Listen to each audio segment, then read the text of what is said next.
Muchas Gracias. gracias. La idea de esta presentación es realizar una mirada en diferentes escenarios y particularmente en el escenario mexicano y sobre todo qué podemos hacer para contender con esta miriada de datos de emergencia emocional y de incremento en las enfermedades mentales. Y bueno, desde que la OMS oficializó la infección de SARS-CoV-2 como una pandemia y los nuevos casos se fueron multiplicando exponencialmente en todo el mundo, empezamos a escribir una historia diferente que sobrepasaba cualquier nacionalismo o frontera geográfica. Toda la humanidad enfrentábamos un solo reto, la infección COVID-19. Y todos lo sabemos, en menos de 2 semanas, las palabras más tuiteada, whatsappeada, informada por los medios electrónicos, por todos los aproximadamente 7,000 millones de habitantes de nuestro planeta, fueron 2, COVID-19 y SARS-CoV-2, seguida de otra palabra que es cuídate. Y empezábamos a vivir una historia compartida y nacía una infodemia y una sobreabundancia de información digital que absolutamente a todos los habitantes del planeta nos inquietaba.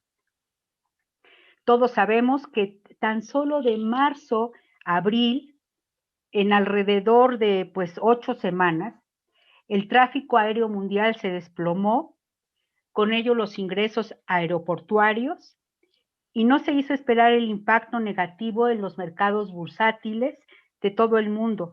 Y como consecuencia de las medidas de confinamiento, pues evidentemente una restricción de la movilidad, pues cayó la economía mundial, ¿sí? En todos los escenarios y en todos los países. Fuimos simultáneamente bombardeados por las imágenes inquietantes de pacientes y de médicos totalmente desbordados ante una enfermedad de la que nadie conocía la fisiopatología, el tratamiento, el pronóstico, e incluso no había tanta claridad sobre los mecanismos de contagio. Y ante esta crisis médica y social se sumaba que en ningún país del mundo tenía una infraestructura médica de salud robusta, ni siquiera los insumos necesarios para hacerle frente a este nuevo coronavirus. Todos los humanos, todos los seres humanos de diferentes formas, fuimos tocados por la inquietud y la incertidumbre de una enfermedad que día con día nos sorprendía un poco más y nos revelaba algo nuevo sobre su magnitud y su virulencia. Y bueno, se empezó a dibujar un escenario global derivado del tiempo de cuarentena, donde se hicieron presentes los miedos, los temores en relación con la infección, nuestra frustración, soledad, preocupación, tristeza, y bueno, posteriormente el insomnio, que es un común denominador a estas fechas. Si no, preguntemos, porque de alguna manera, independientemente de nuestros recursos personales, ¿sí? Este bombardeo de información y de nuevos retos nos ha perturbado. En estudios internacionales han identificado 3 síntomas clave que hemos presentado todas las personas, no solo la gente que está en el primer nivel de atención. Y estos son la incertidumbre, el miedo y la angustia. Quiero mencionarles que, por otro lado, la pandemia también ha significado áreas de oportunidad para la ciencia. ¿Por qué? Porque en los 3 primeros trimestres en que surge la pandemia del SARS-CoV-2, ¿sí? Se hicieron una gran cantidad de investigación científica en el menor tiempo posible y con el mayor número de investigadores o centros académicos involucrados. De tal manera que ya teníamos información que en otros momentos de la historia nos hubiera llevado demasiado tiempo. Esto sucedió en áreas sólidas de la ciencia, en las ciencias duras, pero también en las áreas de la salud mental, emocional, y se identificó con rapidez que la ansiedad, la depresión, el miedo se estaban incrementando. Particularmente aparecieron síntomas del trastorno del estrés postraumático, que ya es una patología más compleja y que requiere intervenciones más duras y más prolongadas. Se identificaron también inicialmente quién eran las poblaciones particularmente vulnerables a esta epidemia, pero esta vulnerabilidad, ¿sí?, fue cambiando con el tiempo. Inicialmente se dijo son los ancianos, son los niños confinados, las personas con comorbilidades, las personas con los trabajadores sanitarios de primera línea y las personas en estado de exclusión social. Posteriormente se fueron agregando, nos quedamos con la imagen que se ve en esta diapositiva, pero no. Actualmente se fueron agregando más, sobre todo pacientes gente más joven como los adolescentes, incrementándose notablemente el porcentaje de suicidios, las tasas de suicidio o de ideación suicida en esta población. Y en los niños también los trastornos de conducta, mismos que no se han visibilizado lo suficiente. De tal manera que lo que era grupo vulnerable en el inicio de la pandemia ya ha sufrido una transición hacia una población mucho más extensa que ha sido afectada por el tiempo prolongado en el que nos encontramos. Aquí les muestro esta gráfica. Bueno, esta gráfica es del CDC de Atlanta, Georgia. No encontré otra más clara y descriptiva, ya que aunque este fenómeno está sucediendo en todo el mundo, no todo el staff científico, todos los países tienen los recursos económicos para realizar investigaciones serias. Aquí simplemente en la encuesta de salud mental, el trastorno de ansiedad, que para el 2019 era de 8.1%, en el 2020, en los 2 primeros trimestres, se elevó al 25.5%, más de cerca del 300%. La ansiedad como síntoma, inicialmente en el 6.5% en las encuestas del 19, se proyecta un 24.3% en el 2020. La ideación suicida, inicialmente en el 19 en 4.3%, se proyecta en un 10.7%, y el consumo de sustancias, ¿sí?, que inician con el alcohol hasta drogas más duras, que estaba en el 6.3% a nivel poblacional. Tenemos datos muy alarmantes de 32.9%. Simultáneamente a esta emergencia, favorecido por el confinamiento y porque el papá deja de salir a trabajar, la mamá deja de salir a trabajar, los niños ya no acuden presencialmente a las escuelas, surge una segunda epidemia en todo el mundo, la epidemia de la violencia, particularmente y la violencia obviamente contra los más vulnerables, que serían pues las mujeres, los niños, los ancianos también. Por ahí apareció una noticia de una anciana a la que le estaban pegando, seguramente ha de haber muchas. Y bueno, pues esta violencia, únicamente en el caso particular de México, también revelaba otro problema de fondo, que es la altísima disfunción familiar y las pocas estrategias de contención que tenemos los habitantes para enfrentar las crisis.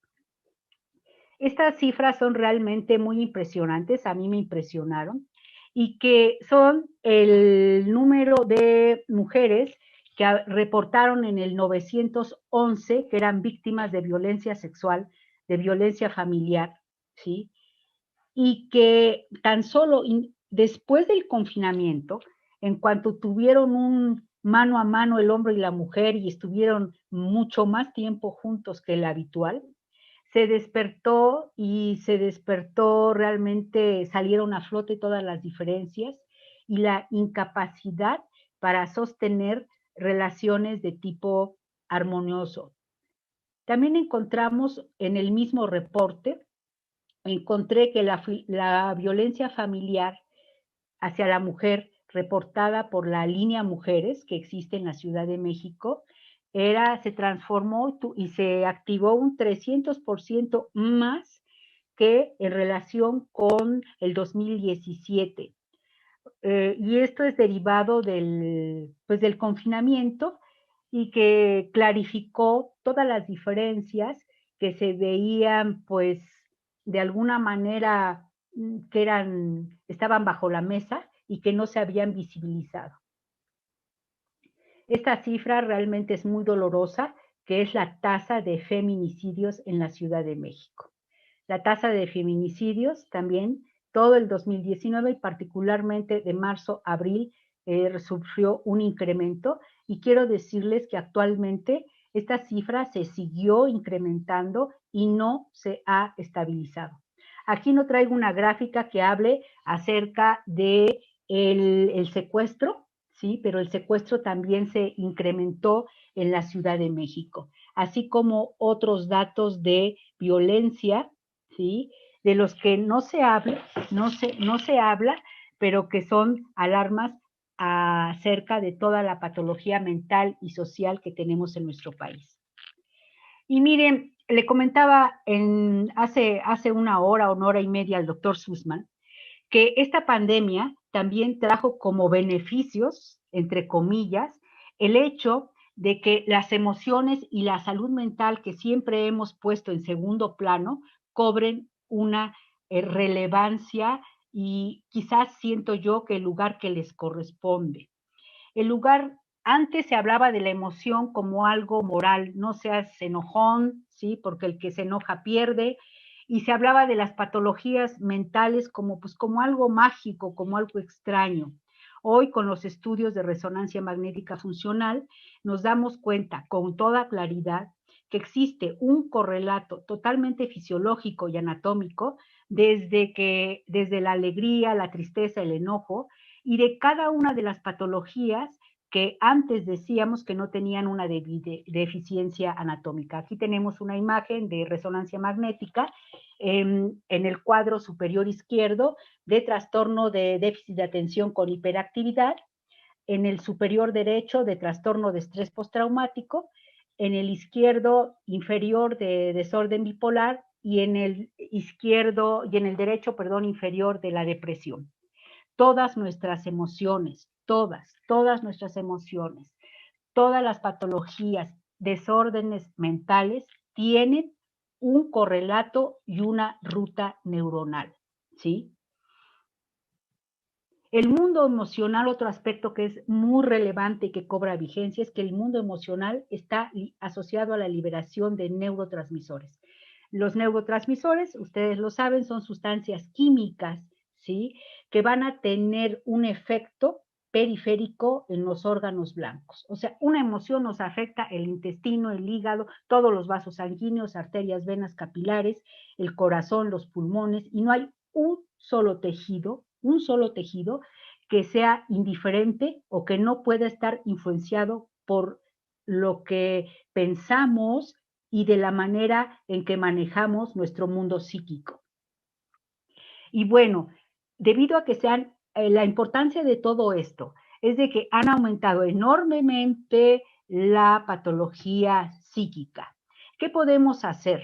Pues podemos hacer cosas que nadie nos enseñó a hacer, ¿sí? ¿Y qué son esas cosas que nadie nos enseñó a hacer? Primero, aprender a relajarnos. Y a relajarnos quiere decir no tomarnos un whisky o una cerveza o 2 cervezas, sino aprender técnicas específicas, ¿sí? Para poder ayudar al cuerpo a que esté en estados de relajación.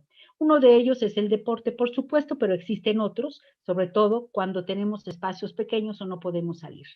Aprender a realizar escáner corporal, o sea, una autorrevisión para detectar qué emociones, qué sensaciones, qué sentimientos y qué reacciones en nuestra corporalidad estamos presentando cuando nos sometemos a estas noticias por demás amenazantes o a eventos que nos sobrepasan.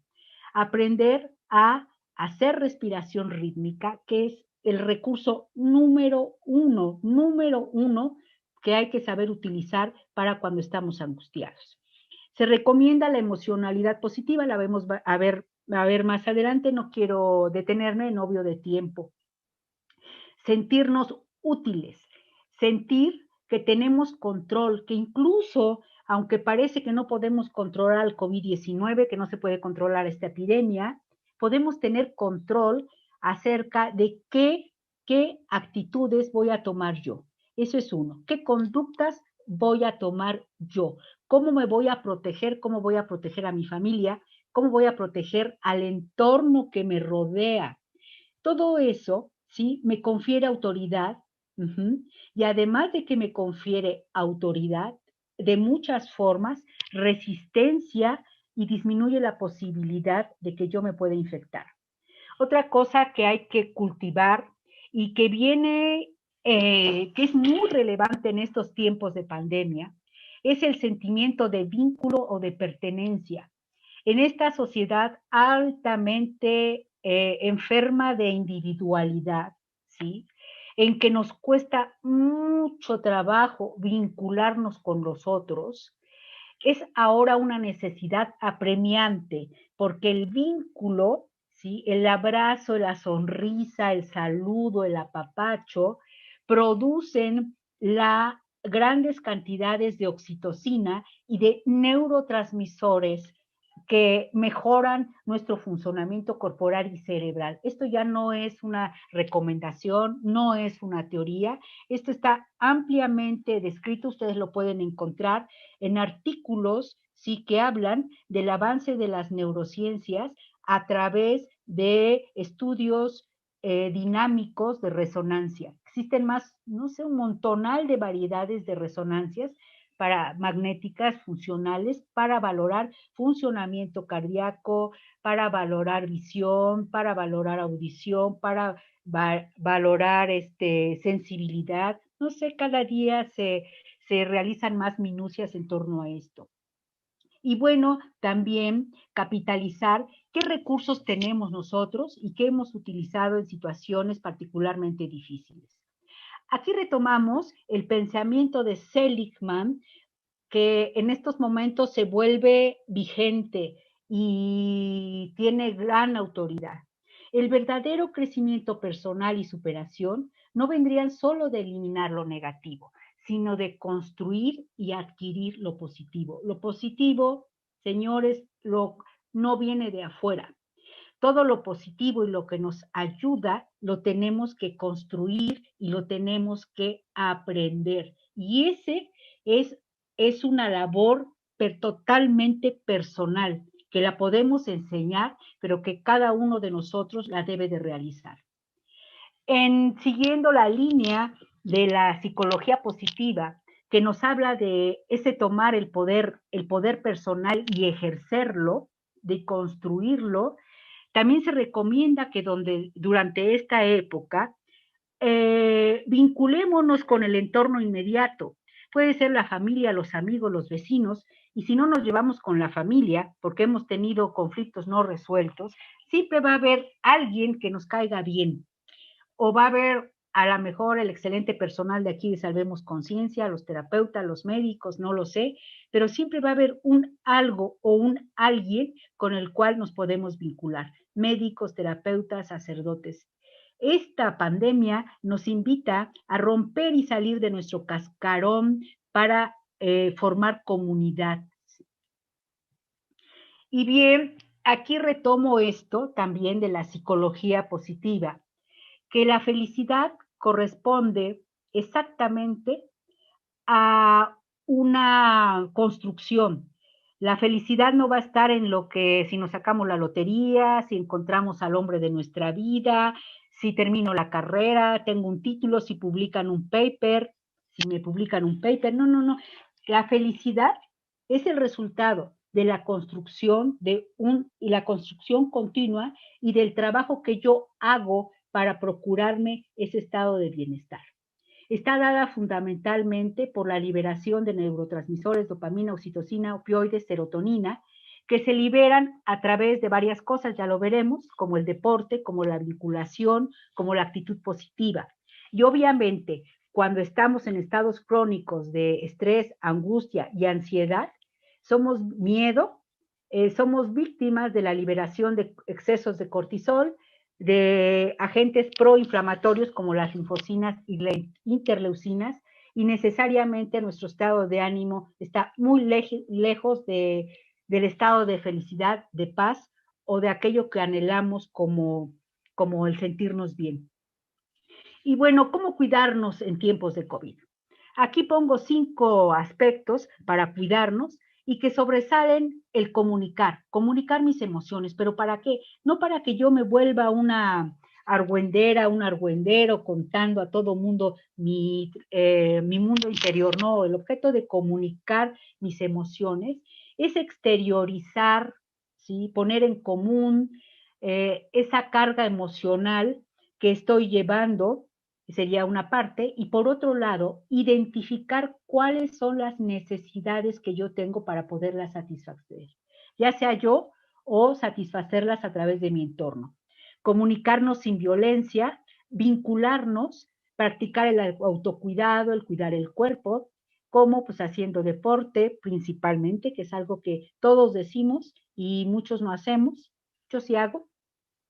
Practicar la amabilidad con uno mismo, esto parte de los deberías, ponerlos a un lado y poner en primer orden los quiero. En vez de debo, quiero hacer esto. Estoy convencida de que esto me produce un bien mayor. Reconocer nuestros méritos es algo que nos saca una sonrisa. Yo cuando digo, ay, pues tengo tal cualidad, pero también tengo otra, bueno, termino enamorándome de mí. O sea, hay que practicar eso, enamorarse de uno mismo, pero enamorarse también de los otros.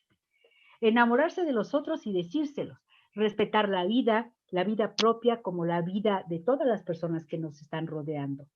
Nuestras horas de sueño, nuestra alimentación y algo muy, muy importante, dejar de rumiar pensamientos. Nosotros tenemos en promedio 48 pensamientos por minuto. Haciendo la multiplicación, pues serían unos 2.880 pensamientos por hora. No he hecho la cuenta para un día, pero sería una cosa atroz.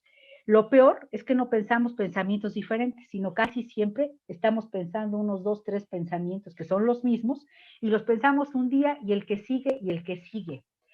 Hay que descansar porque eso produce un enorme agotamiento. Hay que bajar al cuerpo, hay que bajar a la vida, no solo a nivel mental, bajar a la vida, estar con los otros, estar con la naturaleza, estar vivos viviendo.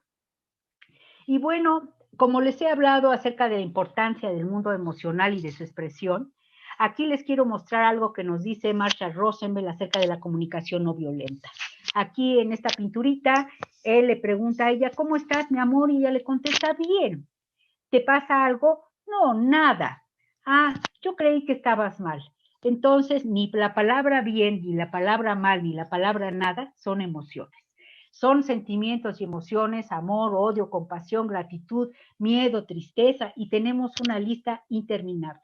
Todo esto nos demuestra, y de seguramente nos hace sentido, que en mucho somos analfabetos emocionales.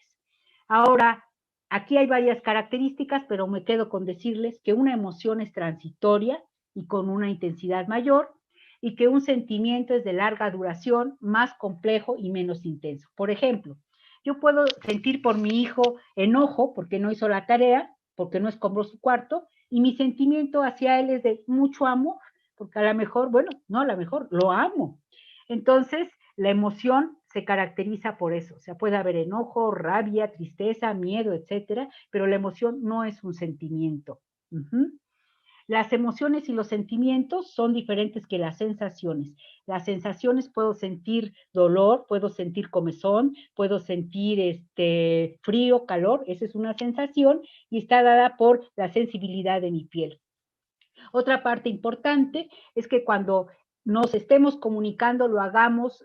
Comunicarse no quiere decir, perdón, transmitir un mensaje, como nos ponían el receptor y el emisor y el mensaje. Bueno, así me ponían a mí cuando llevé hace millones de años comunicación. Sino que la comunicación tiene que tener la característica de que debe ser no violenta. ¿Cuál es la no violenta? No descalifica, no culpa al otro, no hace juicios y no órdenes y deberías. Todo eso es un martillazo para cualquier persona. Y se caracteriza por una escucha atenta, que nos permite reconocer el contenido, el sentimiento y las necesidades de otro. Y bien, en tiempos de COVID, ¿por qué vamos a desarrollar las actitudes positivas? Antes era cuestión de orden moral, o por lo menos así se nos enseñaba en los catecismos o también en cualquier tipo de enseñanza de índole eclesiástica. No, ahora la ciencia ha demostrado que el pensamiento, las acciones de tipo proactivo, el habla proactiva, el pensamiento positivo. O sea, positivo quiere decir que encuentra el bien donde todo parece negro. Siempre encuentra algo, un área de oportunidad. Este tipo de personas tienen menor riesgo de desarrollar síntomas de salud mental, mejor funcionamiento, resistencia y satisfacción en la vida, y por otro lado, tienen mayor capacidad para hacerle frente al estrés e incrementa nuestros recursos emocionales, sociales y mentales contra el coronavirus o contra cualquier debate que nos pueda presentar la vida, contra cualquier crisis con la cual podamos contender. ¿Cómo lo vamos a hacer? Hay muchísimas cosas. Aquí retomo una de esta lista que anoté, que dice cultiva la gratitud. Como hoy está eso de moda, y en esta moda todo el mundo nos dice gracias, gracias, gracias, quisiera ser extensivo que cultivar la gratitud no quiere decir únicamente gracias, no, se refiere a una actitud permanente de admiración y de gratitud por una puesta del sol, por la luz, porque amanecimos, porque respiramos, porque caminamos, porque comemos, porque podemos sonreír, porque yo ahorita puedo estar aquí. Es ese estado de gracia interior. Cultivar la gratitud es un sentimiento mucho más profundo que verbalizar la gratitud. Claro, hay que verbalizar la gratitud, pero de verbalizar hay que pasar al modo sentir. Ese modo sentir nos permite situarnos en otra dimensión independientemente de la situación que estemos viviendo. Ahora, ¿qué servicios ofrece Salvemos Conciencia? Todas las personas que voluntariamente nos hemos unido a esta causa de servicio para la comunidad, ofrecemos no atención psiquiátrica, no psicoterapia, sino cuidados emocionales de acompañamiento. Y en este protocolo, básicamente, escuchamos, facilitamos la expresión verbal, ¿sí?, de cada persona, que a veces no es tan sencillo, facilitamos la expresión de emociones, ¿sí?, que normalizamos aquellas reacciones que están sobredimensionadas o no dimensionadas y que son muy importantes. Y finalmente, las personas que solicitan la ayuda tienen las herramientas para resignificar la experiencia que están viviendo y identificar todas las áreas de oportunidad que todos podemos tener. Y bueno, me queda decirles que el deporte, la música, el arte, el juego y la convivencia, esto también me encantó leerlo, yo no lo sabía, condicionan la activación de nuevos genes. De ahí la importancia de la epigenética. No somos lo que nos heredaron, sino lo que nosotros construimos con lo que nos heredaron. Esos nuevos genes que activamos a través de esas actividades codifican proteínas para favorecer el funcionamiento óptimo de nuestro cuerpo. Y aquí lo bueno para las personas que vamos cuesta arriba es el envejecimiento saludable. Muchísimas gracias y espero no haberlos cansado. Muchas gracias.